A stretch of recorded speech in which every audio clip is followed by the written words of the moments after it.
Hello दोस्तों, नमस्कार। आपका हमारे यूट्यूब चैनल पर स्वागत है। तो आइए देखते हैं हिंदी का प्रैक्टिस सेट। अगर आपने हमारा चैनल सब्सक्राइब नहीं किया है तो प्लीज़ इसे सब्सक्राइब कर लें, क्योंकि हम डेली एक नया प्रैक्टिस सेट लेकर आते हैं। तो चलिए शुरू करते हैं। सुधाकर शब्द किसका पर्यायवाची है? ऑप्शन है सिंधु, जलाशय, बादल, चंद्रमा। तो सुधाकर शब्द चंद्रमा का पर्यायवाची है। अद्भुत शब्द का समानार्थी शब्द है। ऑप्शन है आश्चर्यजनक, भयानक, अपूर्व, अद्वितीय। तो अद्भुत शब्द का समानार्थी शब्द नहीं है भयानक। पापी शब्द का समानार्थी शब्द है। ऑप्शन है कुत्सित, पामर, निर्दयी, अधम, पावकी।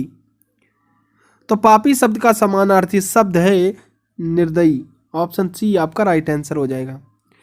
फूल शब्द का समानार्थी नहीं है, तो नहीं पूछ रहा है। ऑप्शन है सरोज, प्रसून, मंजरी, पुष्प। तो फूल शब्द का समानार्थी शब्द मंजरी नहीं है, बाकी सरोज, प्रसून, पुष्प ये सारे समानार्थी शब्द हैं। मृषा किस शब्द का पर्याय है, यानी पर्यायवाची है? ऑप्शन है मृत्यु, मित्र, मुक्ति या फिर मिथ्या। तो मृषा मिथ्या शब्द का पर्यायवाची शब्द है। अरविंद शब्द का पर्यायवाची है। ऑप्शन है कमल, गुलाब, कछवृक्ष, केवड़ा। तो अरविंद शब्द का पर्यायवाची शब्द कमल है। अरण्य का पर्यायवाची है। ऑप्शन है देवदारू, हरियाली, अकेला, कानन। तो अरण्य का पर्यायवाची कानन है, यानी जंगल। ऑप्शन डी आपका राइट आंसर हो जाएगा। असुर का समानार्थी शब्द है। ऑप्शन है भूत, पापी, उदंड, राक्षस। तो असुर का समानार्थी शब्द राक्षस हो जाएगा। ऑप्शन डी आपका राइट आंसर हो जाएगा। आनंद का पर्यायवाची है। ऑप्शन है सहकार, स्पृहा, प्रमोद, प्रमाद। तो आनंद का पर्यायवाची प्रमाद हो जाएगा। इंद्र का पर्यायवाची है। ऑप्शन है पुरंदर, देवासुर, महिषुर, महेश।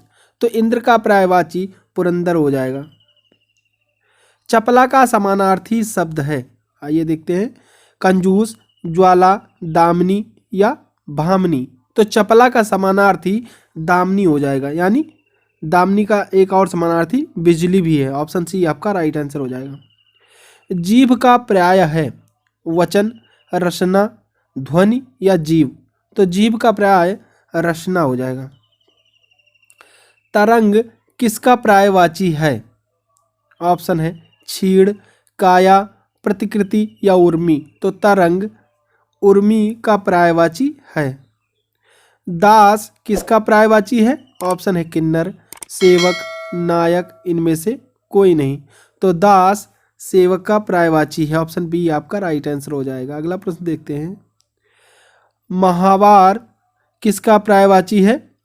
ऑप्शन है महावर, मंगलवार, प्रतिमा या महावत। तो माहवार प्रतिमा का पर्यायवाची। ऑप्शन सी आपका राइट आंसर हो जाएगा। अगला प्रश्न देखते हैं। शिवा शब्द का पर्यायवाची है। ऑप्शन है अतिरेक, संकर, अलावा या रिश्तेदार। तो शिवा शब्द का पर्यायवाची अलावा है, यानी इसके सिवा और कुछ नहीं, यानी इसके अलावा और कुछ नहीं। शांति शब्द का समानार्थी नहीं है, तो नहीं पूछ रहा है। ऑप्शन है चुप्पी, आकाश, नीरवता या मौन। तो शांति शब्द का समानार्थी जो है वह चुप्पी है, नीरवता है, मौन है। आकाश इसका समानार्थी शब्द नहीं है, इसलिए इसका ऑप्शन बी सही हो जाएगा। मृगेंद्र का पर्याय है, यानी मृगेंद्र का पर्यायवाची शब्द कौन सा है? अहि है कि शार्दूल है कि है कि कुरंग है। तो मृगेंद्र का पर्यायवाची शार्दूल है। ऑप्शन बी आपका राइट आंसर हो जाएगा। अगला प्रश्न देखते हैं। निम्नलिखित शब्दों में से सरस्वती का पर्यायवाची है। ऑप्शन है पद्मा, गिरा, अर्कजा, शैलजा। तो निम्नलिखित में से गिरा सरस्वती का पर्यायवाची है। ऑप्शन बी आपका राइट आंसर हो जाएगा। अगला प्रश्न देखते हैं। पन्नग का समानार्थी शब्द है। ऑप्शन है पिक, केसरी, पिनाक या उरग।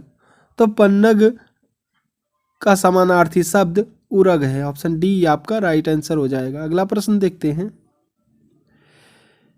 दिए गए शब्दों में भिन्न अर्थ वाला शब्द है।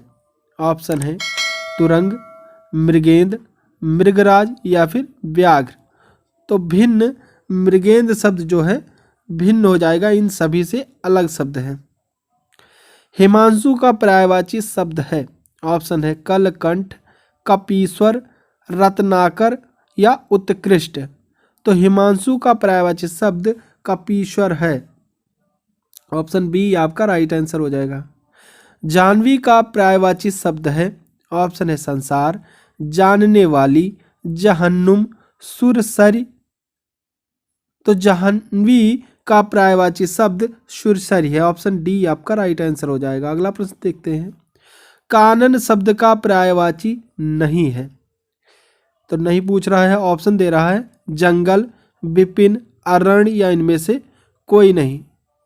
तो ये जितने भी लिखे हुए हैं जंगल, विपिन, अरण्य, ये सारे कानन शब्द के पर्यायवाची हो जाएंगे, अर्थात इनमें से कोई नहीं होगा। शुद्ध वर्तनी वाला शब्द है। ऑप्शन है दर्शनाभिलाषी, दर्शनाभिलाषी इस टाइप का, या दर्शनाभिलाषी, दर्शनाभिलाषी। तो ये सारे दर्शनाभिलाषी ही लिखे हैं, लेकिन जो ऑप्शन बी है यही आपका इस टाइप का सही हो जाएगा। शुद्ध वर्तनी वाला शब्द है। आप लोग फटाफट आंसर कीजिए। तो इसका जो शुद्ध वर्तनी वाला शब्द हो जाएगा इस टाइप का अतिशयोक्ति, जो ऑप्शन बी में लिखा हो यही आपका राइट आंसर हो जाएगा। शब्द का शुद्ध रूप है। तो शब्द का शुद्ध रूप जो लिखा जाएगा आगामी का इस टाइप का लिखा जाएगा, आ बड़ा हो जाएगा और गा पर बड़ा मात्रा फिर मी, आगामी इस टाइप का, जो आगामी जहाँ पर होगा वही आपका सही आंसर होगा। तो यह आपका सी में दिया हुआ, यही आपका राइट आंसर होगा। शुद्ध रूप है।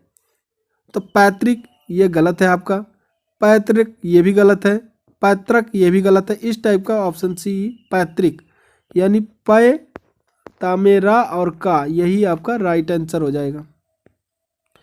सही रूप है ऐतिहासिक, ऐतिहासिक, ऐतिहासिक या ऐतिहासिक। तो ये आपका ऑप्शन डी आपका राइट आंसर हो जाएगा। ऐतिहासिक होता है, ना कि ऐतिहासिक। निम्नलिखित में से कौन सा शब्द वर्तनी की दृष्टि से शुद्ध है? तो आइए देखते हैं कौन सा वर्तनी की दृष्टि से शुद्ध शब्द है। प्रतिनिधि ये गलत है, प्रतिनिधि ये भी गलत है, प्रतिनिधि ये भी गलत है, प्रतिनिधि हो जाएगा। ऑप्शन बी आपका राइट आंसर हो जाएगा। हिंदी शब्दकोश में छ का क्रम किस वर्ण के बाद आता है? ऑप्शन है छ, ज्ञ, त्र या फिर का। तो हिंदी कोश में छ का क्रम का यानी का के बाद आता है। तो का हमारा ये दिया हुआ है, ऑप्शन डी आपका राइट आंसर हो जाएगा। शब्दकोश में श्रद्धा शब्द किस शब्द के पहले आएगा? ऑप्शन है शासन, शौर्य, श्रमिक या श्याम। तो श्रद्धा शब्द के पहले श्रमिक शब्द आएगा। ऑप्शन सी आपका राइट आंसर हो जाएगा। निम्न में से कौन सा शब्दकोश में सबसे बाद में आएगा? ऑप्शन हृदय, हार्दिक, हास या इनमें से कोई नहीं। तो हास शब्दकोश में सबसे बाद में आएगा। ऑप्शन सी आपका राइट आंसर हो जाएगा। अगला प्रश्न देखते हैं। निम्नलिखित में से कौन सा शब्द शब्दकोश में सबसे पहले आएगा? अनिरुद्ध, आकार, आंकना या फिर अंकुर। तो अंकुर शब्द सबसे पहले आएगा शब्दकोश की डायरी में। इनमें से कौन सा युग्म अघोष ध्वनि है? अघोष ध्वनि कौन सा है? ऑप्शन सी पा और फा अघोष ध्वनियां हैं। ऑप्शन सी आपका राइट आंसर हो जाएगा। निम्नलिखित में से कौन सा शब्द वर्तनी की दृष्टि से शुद्ध है? तो ये डबल बार हो गया। ऑप्शन सी आपका प्रतिनिधि इस टाइप का आपका शुद्ध हो जाएगा। औदार्य की तरह व्यवहार शब्द में कौन सा शब्द ठीक है? तो व्यवहार में व्यवहार्य यही शब्द आपका सही हो जाएगा। मूर्धन्य ध्वनियाँ कौन सी हैं? तो मूर्धन्य ध्वनियाँ चा, छा, जा और झा हो जाएंगी। तो ऑप्शन बी आपका राइट आंसर हो जाएगा। ता था दा धा सा आदि का उच्चारण स्थान कहाँ है? मूर्धन्य, दंतोष्ठ या दंत या तालव्य। तो आप लोग बोल के देख सकते हैं ता था, तो ये जब हम बोलते हैं तो हमारा दंत हो जाएगा, यानी दांत से जीभ हमारी छू रही है, इसलिए ऑप्शन सी हो जाएगा। जिन व्यंजनों के उच्चारण में दोनों ओष्ठों द्वारा श्वास का अवरोध होता है वह क्या कहलाते हैं, यानी श्वास रोक दी जाती है, वह क्या कहलाते हैं? तालव्य व्यंजन, कंठ व्यंजन या मूर्धन्य व्यंजन या ओष्ठ व्यंजन। तो जिन व्यंजनों के उच्चारण में दोनों ओष्ठ द्वारा श्वास का अवरोध यानी रोका जाता है उसे हम ओष्ठ व्यंजन कहते हैं। ऑप्शन डी आपका राइट आंसर हो जाएगा। तो thanks for watching my video. अगर आपको हमारा ये वीडियो पसंद आया हो तो प्लीज़ इसे लाइक शेयर कमेंट जरूर करें और चैनल पर नए हैं तो सब्सक्राइब करना बिल्कुल ना भूलें। Thank you.